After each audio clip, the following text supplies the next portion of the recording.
Studying long ICT lessons with a competitive exam like advanced level is really tiresome. But there is always an easy way. In this video series, I'm going to break down these lessons to small parts. And we are going to focus on one small topic at a time. Being a lecturer for so many years for competing subjects, I've helped so many students who are struggling with studies. So, you are in good hands.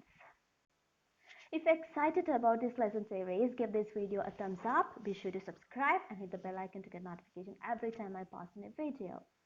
Let's get started. My belief is without a solid foundation, it's really hard to grow up in any field. This applies to IT as well. So, this is my effort to help you with building that foundation properly. In my first video series, I'm going to cover your first lesson, the basic concepts of ICT. This lesson covers the basic concepts, the role of ICT in today's world, and different applications of ICT in the real world. First things first, you have to know these two computing terms for this lesson, data and information. I'm pretty sure you know these two terms by now, but again, let's go and have a look. We'll learn these two terms with some examples. That is the best way to learn something. Let's say we see some random numbers. For an example, we see 100 and 150, something like that.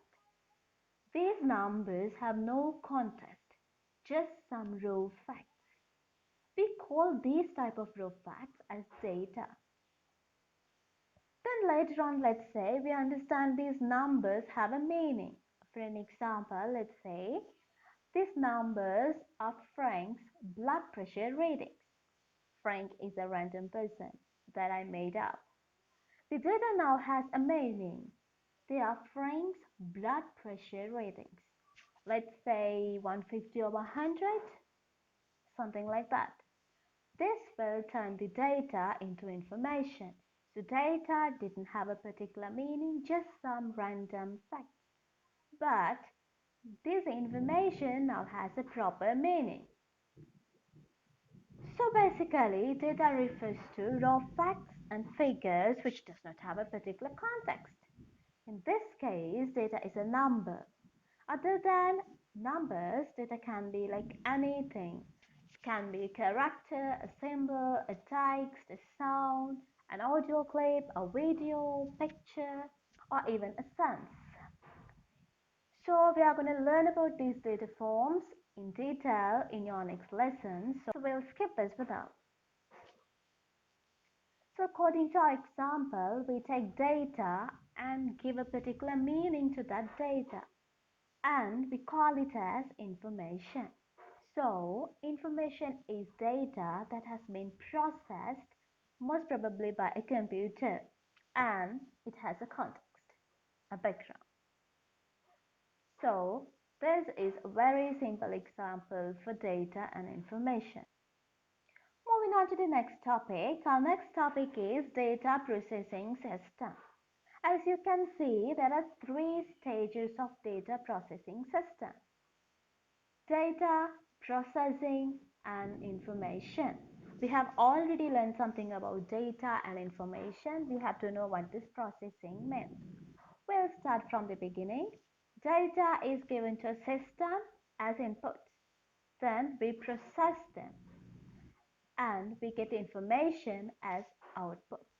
I will explain this also using a simple example. Let's say we have a system to calculate area of a rectangle. You know how to calculate the area of a rectangle, but I will give you the formula. The formula for calculating the area of a rectangle is area of the rectangle equals to length multiplied by width. So we have to input two numbers to the system as length and as width. Let's say for an example, we enter number 10 and 5. So that's our data, our inputs. Then in the processing part, we convert this data into information by executing our formula. Our formula is area of a rectangle equals to length multiplied by width. That means we have 10 multiplied by 5. So that is our process. We do the calculation using our formula. After converting this data into the information in this process, we get the output. So output is 10 multiplied by 5 is 50. So the area of the rectangle is 50. So that is our information. Our information is area of a given rectangle is 50. Now, this is going to be the most important point of this lesson. We'll learn it using two examples. You are going to help me with this. I'm going to give you two different scenarios. You have to identify inputs, process, and outputs for each scenario with examples. Process 1. Create words using given characters. So that is my process 1. Create words using given characters. Characters means letters, A, B, C, D, something like that, or any language. So you can pause this video for a few minutes and you can identify inputs, process, and outputs with some examples for this scenario. Come back with your answers and make sure to write your answers in the comment below to help your friends as well.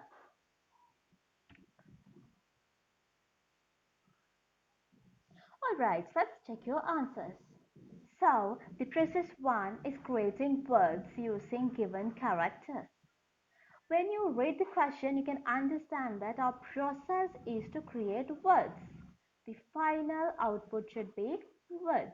That means words are the information you get as the output. Then think about how words are formed. Basically, words are a combination of different characters. You combine characters to form a word. Therefore, for this scenario, you have to give characters as the input. So, characters are your data. Now you can draw the diagram like this. A to Z characters are your data. They are your inputs. Process would be create words. Words are your information. They are the output. Write few words of your own such as students, cricket, they, ICT, play, learn. Any word will work. Next we have our scenario 2. Scenario 2 would be create sentences using given words. Pause this video for a few minutes again and identify inputs, process and output with some examples for this scenario. Come back with your answers. Make sure to write your answers as a comment below to help your friends as well. Okay, let's take your answers now. So, process 2 is creating sentences using given words. When you read the question, you can understand that process is to create sentences. The final output should be sentences. That means sentences are the information you get as output. Then think about how sentences are formed. In general, sentences are a combination of different words. Therefore, for this scenario, you have to give words as inputs. Therefore, words are your data. Now you can draw the diagram like this. Words are your data. They are the inputs. You can use the same words you use in the scenario 1, like students, cricket, they, ICT, play, learn, or any word. Process would be create sentences. Sentences are your information in this case. They are your output. Write few sentences with the words you wrote, such as students, students learn ICT. They play cricket. Oh, students play cricket. They learn ICT. Any sentence will work. Now to the important point. Check the information in process 1, words, and data in process 2, again, words. They are the same. As you can see, the information you get from one process can be a data to another process.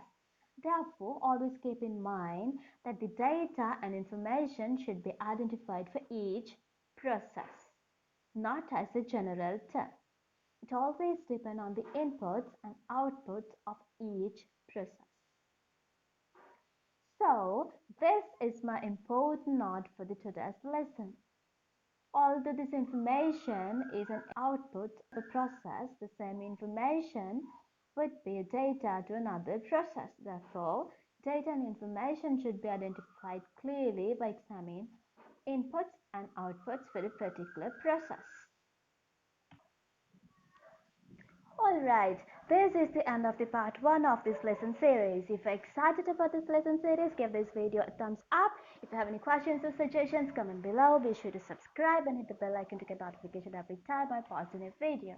Thank you so much you guys for watching, and I will see you on my next video. Bye bye.